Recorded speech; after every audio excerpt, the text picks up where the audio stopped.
समय का सर्वे का सभा तो यहाँ के इस्लामपुर विधानसभा के लोकप्रिय विधायक माननीय राकेश कुमार जी से, जिन्होंने अपने बहुमूल्य समय देकर हमारे बीच आए और विधानसभा में भी गरीबों को आवाज उठाते देखा गया है। हम लोग न्यूज पर देखे हैं कि गरीबों के बारे में विधानसभा में आवाज उठाते हैं। तो हमारे लोकप्रिय लीडर आएंगे और हम लोग को अपने बातों से अवगत कराएंगे। जय हिंद, जय बुढ़ाई।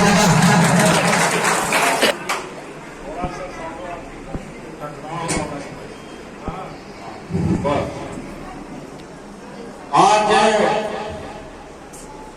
देश रत्न डॉक्टर भीमराव अम्बेडकर के जयंती के अवसर पर आरजेडी आयोजित इस समारोह विधायक राकेश कुमार रोशन जी बहुजन समाज पार्टी के और बहुजन इस समाज कार्यक्रम में पार्टी उपस्थित doctor VR Bahujan Samaj party के समर्थन देने और प्रदेश जयंती मनाने महासचिव डॉक्टर इस्लामपुर विधानसभा क्षेत्र के जिला अध्यक्ष माननीय शंकर पक्के तालाब के पास आए हुए हैं। जिला आप के देख सकते प्रभारी हैं कंचन रवि जी, अपनी बात रखते हुए जिला राकेश महासचिव कुमार उमेश रोशन पंडित जी, प्रदेश संगठन सचिव नालंदा जिला बलराम दास जी, सुनील राम जी, उमेश पासवान जी विधानसभा अध्यक्ष इस्लामपुर, रामनंदन दास जी महासचिव, मोहम्मद सोनू जो आज आपके बीच आपके पार्टी में ज्वाइन किए हैं, पप्पू दास सरपंच जी, पप्पू दास इस्लामपुर, चंद्रिका दास जी, हरेंद्र प्रसाद जी, चिरंजन कुमार जी, बाबू दास जी और रजनीश पासवान जी, और इस कार्यक्रम में उपस्थित इस कक्ष में बैठे हुए हमारे उम्र में हमसे बड़े हमारे पिताजी अभिभावक, हम उम्र भाइयों, माताओं और बहनों, जैसा कि आपको मालूम है कि आज पूरे देश में ही नहीं दुनिया के भिन्न भिन्न हिस्सों में डॉक्टर भीमराव अम्बेडकर जो आधुनिक भारत के जनक माने जाते हैं, उनकी आज हर जगह उनके स्मृति में कार्यक्रम का आयोजन हुआ है और आप भी यहाँ पर इस कार्यक्रम का आयोजन किए हैं। इसके लिए मैं सबसे पहले आप सभी आयोजक भाइयों का और यहाँ उपस्थित माताओं और बहनों का अपनी ओर हार्दिक और क्रांतिकारी अभिनंदन करते हुए बधाई देता हूँ। आज डॉक्टर भीमराव अम्बेडकर, जिनको मैंने कहा कि आधुनिक भारत के जनक माने जाते हैं, आज के दिन 1891 में मध्य प्रदेश में उनका जन्म हुआ था और एक दलित परिवार में जन्म लेने के बाद वो लगातार अपने शिक्षा के माध्यम से अपने विचारों को समाज के बीच प्रचारित और प्रसारित करने का काम किया। और डॉक्टर अम्बेडकर साहब जो कई 14 भाषा के ज्ञाता थे और उन्होंने लंदन इकोनॉमिक्स कॉलेज जो है वहां से PhD की डिग्री प्राप्त किया और पूरे हिंदुस्तान में नहीं दुनिया के हर कोने में घूम करके उन्होंने लोगों के बीच ये संदेश दिया कि समाज के अंदर रहने वाला कोई भी व्यक्ति चाहे जिस जाति समुदाय और धर्म का है, सबको समाज में समान रूप से जीने, खाने और रहने का अधिकार है। और समाज का विकास तभी हो सकता है जब सबका विकास होगा।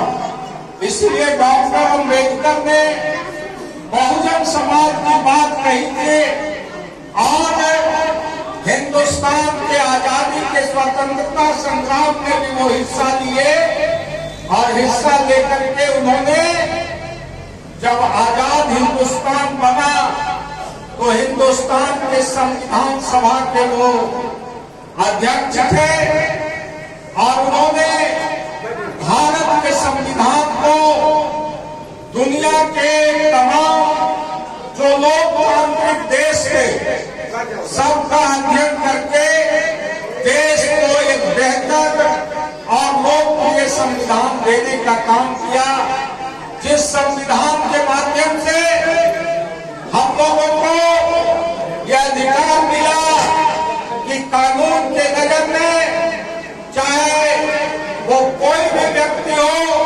राष्ट्रपति से लेकर के एक साधारण नागरिक, सबको समानता के दृष्टिकोण से देखा जाएगा और हर व्यक्ति कानून के नजर में सम्मान है। इस बात का उन्होंने संविधान को उल्लेख करने का काम किया।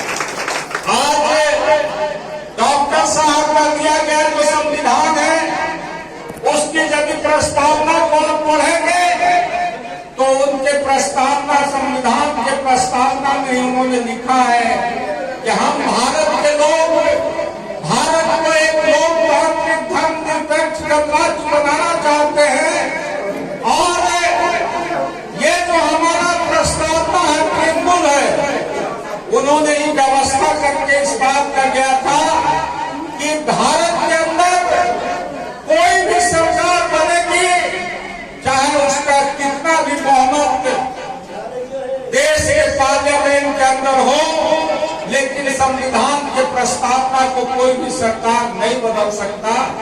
और यही कारण है कि आज इस मुल्क में रहने वाले तमाम लोग, चाहे वो जिस जाति, धर्म और मजहब से आते हैं, सबको समान रूप से धार्मिक, आर्थिक और सामाजिक आजादी मिली है इसी संविधान के द्वारा। इसलिए साथियों, आज यदि हम डॉक्टर अम्बेडकर की चर्चा करते हैं तो निश्चित रूप से उन्होंने जो इस देश को रास्ता दिखाने का बात किया और जो बहुजन समाज की बात किया, उस बहुजन समाज क्या देश की आजादी के 76 वर्षों के बाद भी क्या हालात है इस देश में, इसको हमको और आपको मूल्यांकन करना होगा। तभी डॉक्टर अम्बेडकर के विचारों को हम अपनी जामा पहना सकते हैं। सिर्फ उनकी जयंती मनाने से डॉक्टर अम्बेडकर को सच्ची श्रद्धांजलि नहीं मिलेगी, बल्कि उनके बताए गए आदर्शों के आधार पर चलना होगा। डॉक्टर साहब ने कहा था, इस देश के अंदर जो मनुवादी व्यवस्था है, यह मनुवादी व्यवस्था, ब्राह्मणवादी व्यवस्था समाज के विकास के लिए सबसे बड़ा बाधक है। और उन्होंने मनुस्मृति को जलाने का काम किया था और मनुस्मृति के जगह पर उन्होंने जो हमारा सनातन धर्म है, उस सनातन धर्म के विकृतियों के खिलाफ लड़ते हुए डॉक्टर अम्बेडकर ने बौद्ध धर्म को स्वीकार किया और कहा था कि बौद्ध धर्म एक ऐसा धर्म है जो समाज में जो गरीब हैं, दलित हैं, जो पिछड़े हैं, अति पिछड़े हैं, सबके भावनाओं को कदर करने वाला और समाज के आधार पर जो समझता है, उसके आधार पर निर्मित किया जो धर्म है, बौद्ध धर्म, इस धर्म को मैं सनातन धर्म से बेहतर मानता हूँ और इसलिए उन्होंने बौद्ध धर्म को स्वीकार रोशन जी ने बड़ी बात कह दी, सनातन धर्म से सबसे बड़ा धर्म और बेहतर मानता है बौद्ध। हमारे देश के सामने डॉक्टर अम्बेडकर का बनाया गया संविधान बड़ी खतरा है और देश के लोग संविधान को समाप्त करके पुनः इस देश में मनुवादी स्मृति को लाना चाहते हैं, मनुवादी व्यवस्था को लाना चाहते हैं। आप देख रहे हैं कि आज जो देश के सामने गंभीर समस्या है कि क्या यह देश संविधान के अनुकूल चलेगा, क्या यह देश जो संवैधानिक व्यवस्थाएं है उसके अनुकूल चलेगी, कि क्या देश मनुवादी स्मृति के नाम पर चलेगा, मनुवाद के नाम पर चलेगा। आज यह देश के सामने एक बड़ा समस्या खड़ा। आप देख रहे हैं कि लगातार जो मौजूदा शासक वर्ग है वो संविधान को तिलांजलि देने का काम कर रहे हैं और इस देश के अंदर रहने वाले 90% बहुसंख्यक जो बहुजन है आज उनके हक और अधिकार को कुचलने की बात कही जा रही है। डॉक्टर साहब ने कहा था कि दलितों को, पिछड़ों को समाज में आगे बढ़ने का एकमात्र रास्ता शिक्षा है। बिना शिक्षा के समाज का विकास नहीं हो सकता। ये डॉक्टर साहब ने हम लोगों को सिखाया था।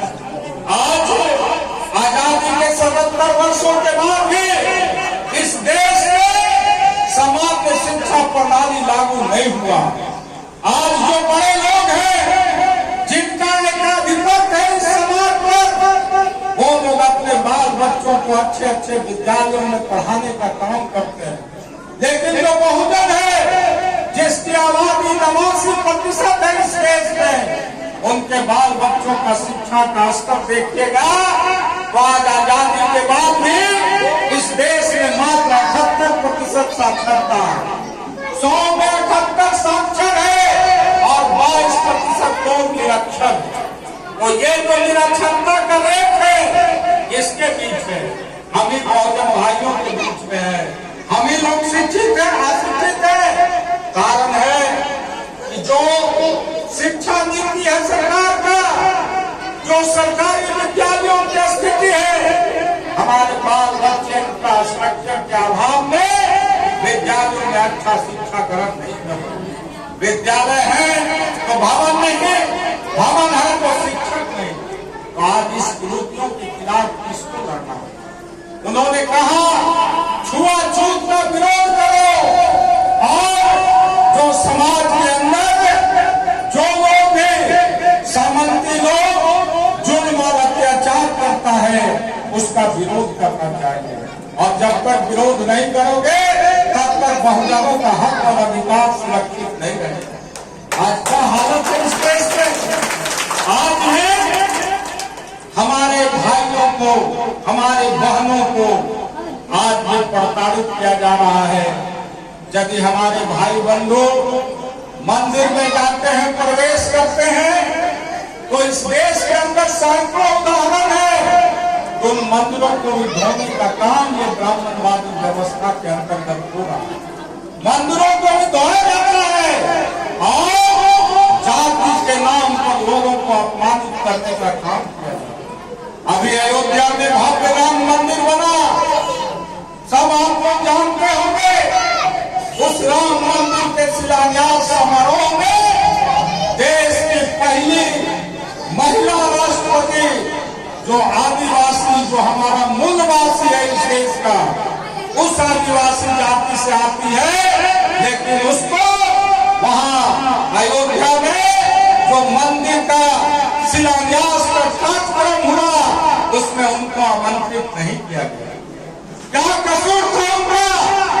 सिर्फ कसूर यही था कि वो दलित परिवार की एक महिला थी, आदिवासी परिवार की महिला। इसलिए आजादी के बाद भी जब इस तरह का सोच है तो इस सोच में देश कैसे आगे बढ़ सकता है? इसीलिए डॉक्टर अम्बेडकर ने कहा छुआछूत का विरोध करो और समाज में जो गैर बराबरी है इस गैर बराबरी को मिटाना होगा। राष्ट्रपति का बेटा हो या भंगी का संतान, सबको समान रूप से शिक्षा प्राप्त करने का, रहने का, खाने का अधिकार है। और आज ये सरकार इस पर हमला बोल करके हमारे हक और अधिकार को कुचलने का काम कर रही है। इसलिए साथियों, आज हम जब दलित और पिछड़ा की बात करते हैं तो हमको 90% बहुजन की बात करना होगा। आप जिस दल के अंदर आज ये कार्यक्रम चला रहे हैं, हम लोगों के बीच स्वर्गीय काशीराम जी नहीं रहे। काशीराम जी ने क्या शिक्षा दिया इस देश को? काशीराम पहला इस देश के अंदर एक व्यक्ति हुआ जिसने कहा समतामूलक समाज बनना चाहिए। और जब तक समतामूलक समाज नहीं बनेगा तब तक इस देश का विकास नहीं होगा। लेकिन आजादी के इतने वर्षों के बाद भी आज हम जाति के नाम पर शोषण होता है, हमारे साथ छुआछूत होता है, तो कहीं न कहीं अम्बेडकर की आत्मा भी प्राप्ति होगी और काशीराम जी की आत्मा भी प्राप्ति होगी। इसलिए साथियों, आज इस देश के अंदर एक बड़ा वैचारिक संघर्ष है, लंबी लड़ाई है, और इस लड़ाई में आप सब लोगों को एकजुट रहना होगा, एकजुट रहना होगा। हमारे बीच कुछ ऐसी ताकतें हैं जो गरीबों को मारना चाहता है, जो दलितों को मारना चाहता है। हम जाति और उपजाति में बंट करके दलित की राजनीति नहीं कर सकते, हम पिछड़ों की बात नहीं कर सकते। यदि हम पिछड़ों के दलितों के हिमायती हैं तो सबको एकजुट होकर के तमाम दलित जो लोग हैं सबके बारे में, उसके हक और अधिकार के बारे में सोचना। आज इस देश में जब हम लोग मांग करते हैं कि देश के अंदर जातीय गणना होना चाहिए, हमारे नेता आदरणीय श्री लालू प्रसाद यादव जी लगातार इस बात को उठाते रहे कि इस देश के अंदर जातीय गणना हो। लेकिन दिल्ली में बैठे हुए जो लोग हैं, जो सरकार है दिल्ली में, इन लोग अभी तक जातीय गणना के नाम पर अपनी चुटकी तोड़ने का काम नहीं किया। कारण इनको डर है, डर इस बात का है कि जिस दिन देश में जातीय गणना होगा सारा तस्वीर सामने आ जाएगा। किसकी कितनी आबादी है, कितने बहुजन हैं और कितने स्वर्ण वर्ग के लोग हैं, सबका तस्वीर सामने आ जाएगा। तब जब हम कहेंगे कि जिसकी जितनी हिस्सेदारी है, उसको उनका भागीदारी मिलना चाहिए, जिसकी जितनी आबादी है उसके अनुसार उनका भागीदारी मिलना चाहिए।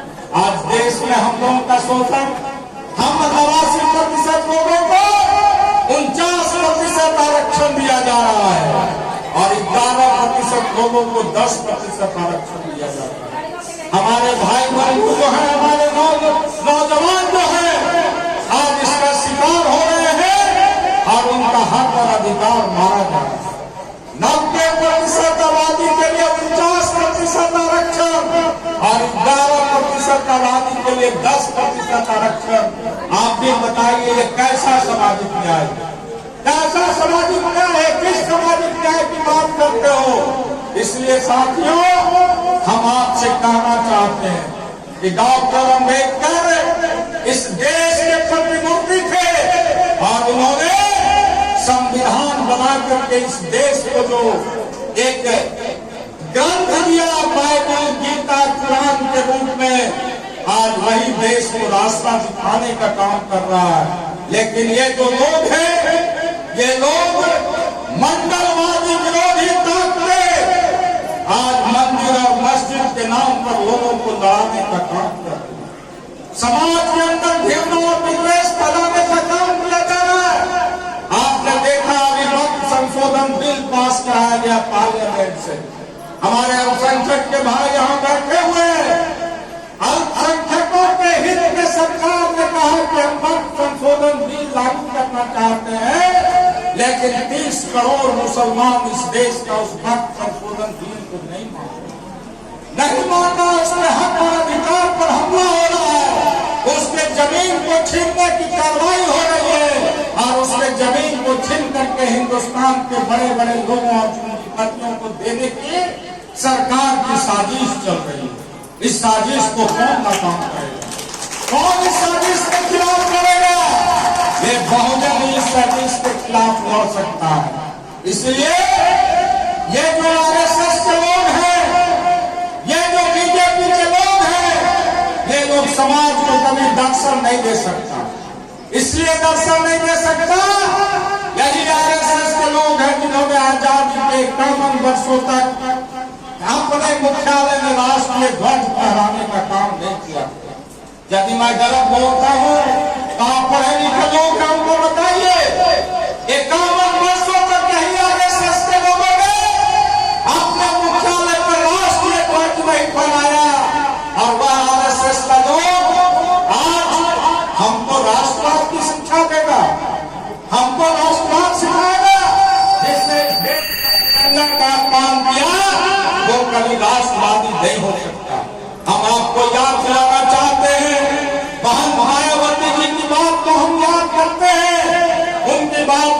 सुना था जब सोमनाथ से अयोध्या तक आडवाणी की यात्रा निकली, उसी समय देश के अंदर मंडल कमीशन लागू हुआ था और मंडल कमीशन के पक्ष में सारे दलित पिछड़े अति पिछड़े समुदाय के लोग खड़ा था।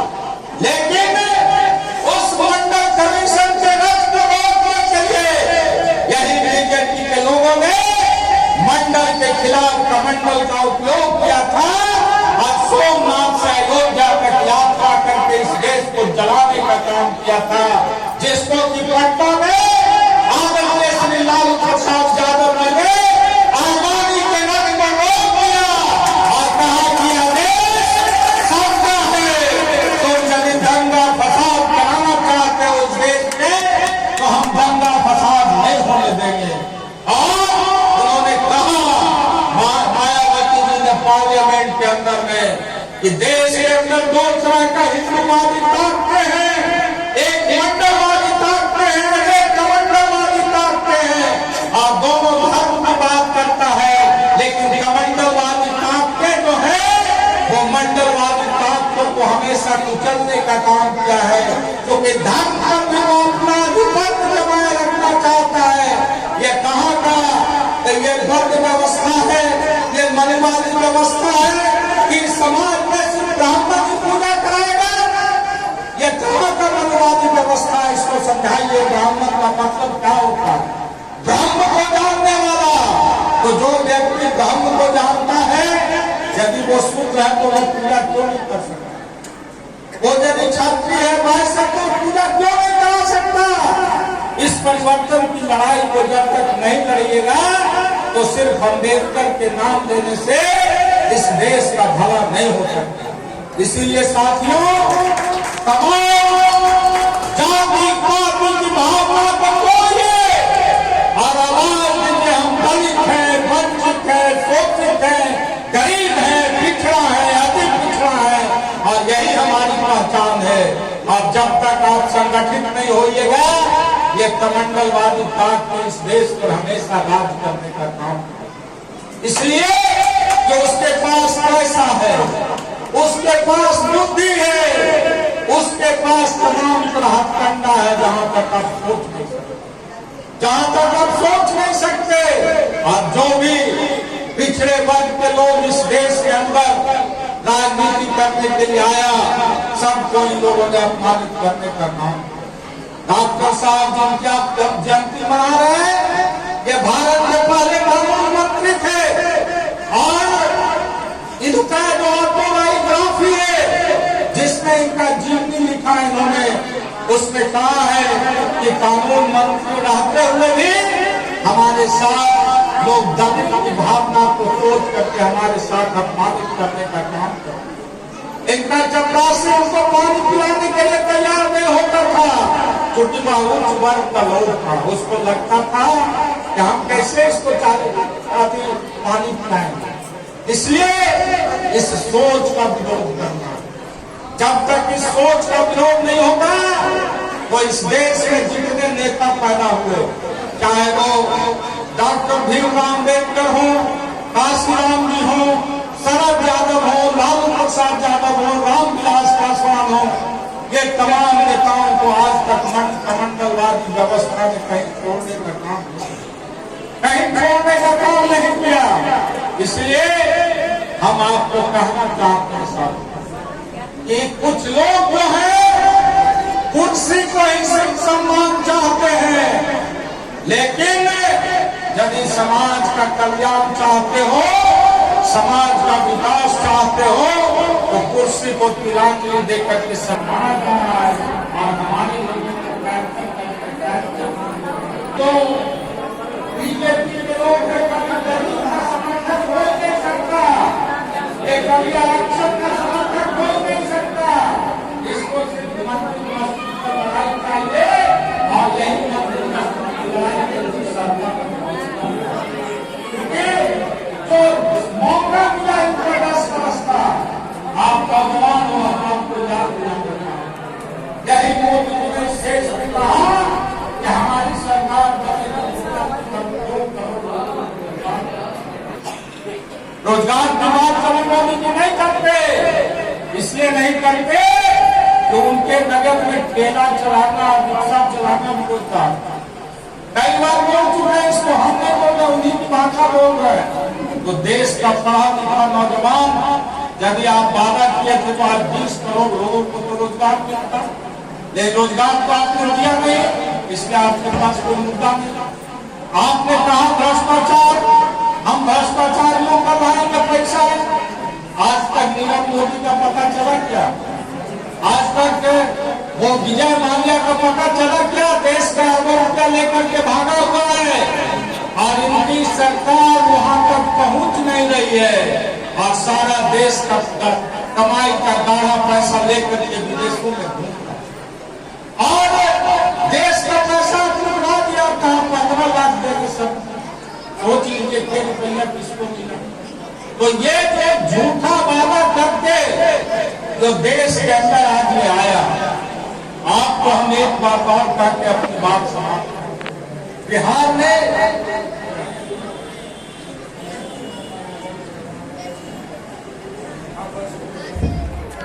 करके अपनी बात समाप्त करूंगा।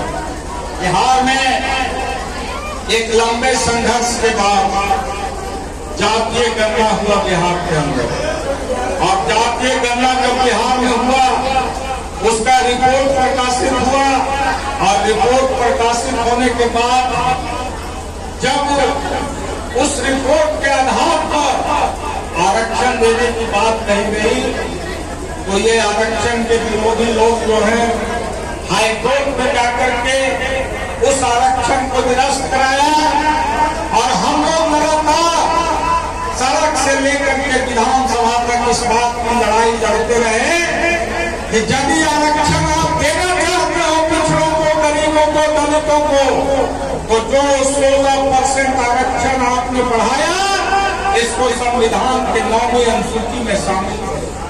ये 9वीं अनुसूची क्या है संविधान का? 9वीं अनुसूची में यदि कोई कानून सम्मिलित किया जाएगा तो उसका कोई न्यायिक पुनर्विलोकन नहीं हो सकता। लेकिन बिहार में भी उनकी सरकार, दिल्ली में भी उनकी सरकार और ये डबल इंजन की सरकार 9वीं अनुसूची का आरक्षण को शामिल नहीं करके आज 16% हम लोगों का हक मारने का काम कर रहा है, जिसका शिकार ये नौजवान हो रहा पढ़ा लिखा। अभी कितना वैकेंसी है बिहार सरकार का? पुराना आरक्षण ही लागू है, नया आरक्षण लागू नहीं हुआ है। इसलिए इसको भी आपको समझना हो। इसलिए साथियों, मैं लंबा तकरीर कर दिया, मैं कोई लंबा चौड़ा तकरीर न करते हुए कहना है कि आप लोग का यात्रा 16 यात्रा भी निकलना है।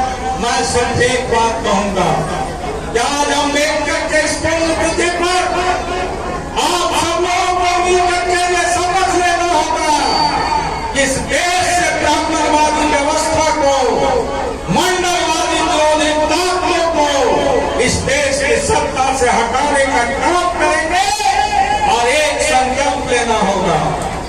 आप यदि उम्र में छोटे हो, आप यदि उच्च वर्ग के लोगों के माता पिता को प्रणाम करते हो, अच्छा बात, लेकिन उनका भी दायित्व है कि वो भी हमारे अभिभावक जो हैं उम्र में बड़े, उनको भी समान शिष्टाचार करें।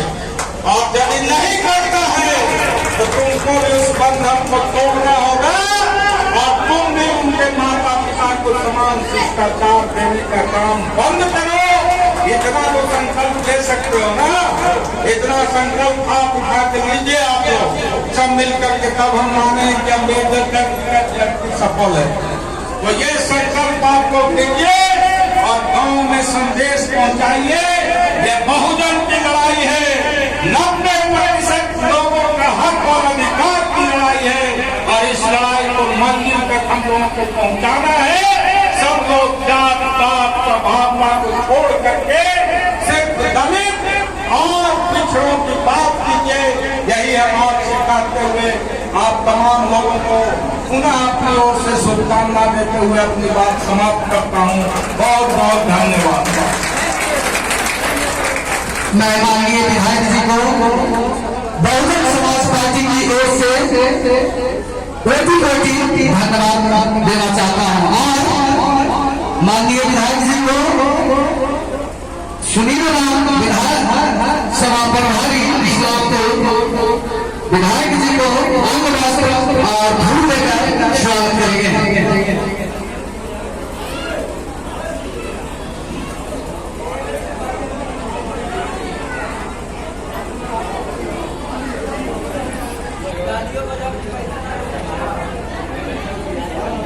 निकलेगा और आप लोग कहने से पहले हमारे बीच में जन्मे सब लोगों को महापुरुषों का मैं नमन करते हुए इस मंच पर उपस्थित आज अम्बेडकर जयंती के सवाल पर लोग पहुंचे हुए हैं, सभी को मैं हार्दिक शुभकामना करता हूँ।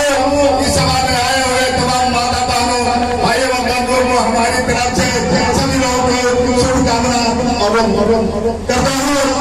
और दोस्तों आज जो यह समय है, आज हम लोग एकत्र हुए हैं अपने पूर्वजों को जयंती मनाने के लिए, यानी B.R. अम्बेडकर साहब को जन्मदिन मनाने के लिए, जिन्होंने हमें आत्मा दिया है। और आत्मा के मतलब होता है सुंदर जो संविधान दिए हमारे, उस संविधान के सारे अधिकार हमको दिया है। उस संविधान को तहत हम लोग की चलना होगा, न कि मनवादियों ने आपको रोका। मेरा टाइम नहीं है, मैंने भी बात निकलना है और मुझे भी दिल्ली जाना है, इसीलिए अपना बात हम अपना प्रभारी को देना चाहते हैं। जय भीम, जय भारत, जय संविधान। देखिए राकेश रोशन जी निकल चुके हैं। बहुत बहुत धन्यवाद रंजन सर को और जो यहाँ सभी से हम लोग इंतजार कर रहे थे और बहुत दूर से यहाँ चल कर आए, अपने वाली से एक तो करेंगे माननीय शंकर दास जिला अध्यक्ष बसंत नालंदा।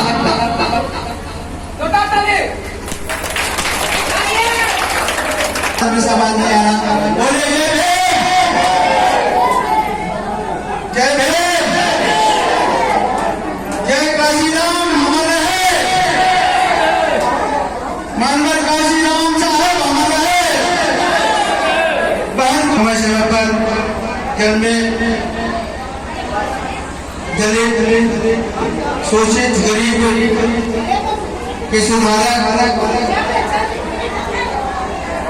नारायण गुरु प्रयास छत्रपति शिवाजी महाराज और विश्व रत्न डॉक्टर बाबा साहब भीमराव अम्बेडकर साहब को कोटि कोटि नमन करते हुए बहुजन समाज पार्टी का राष्ट्रीय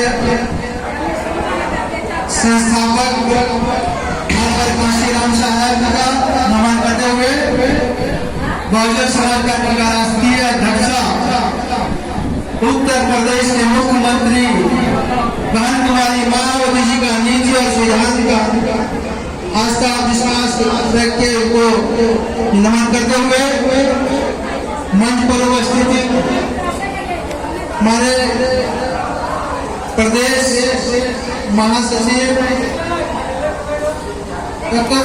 डॉक्टर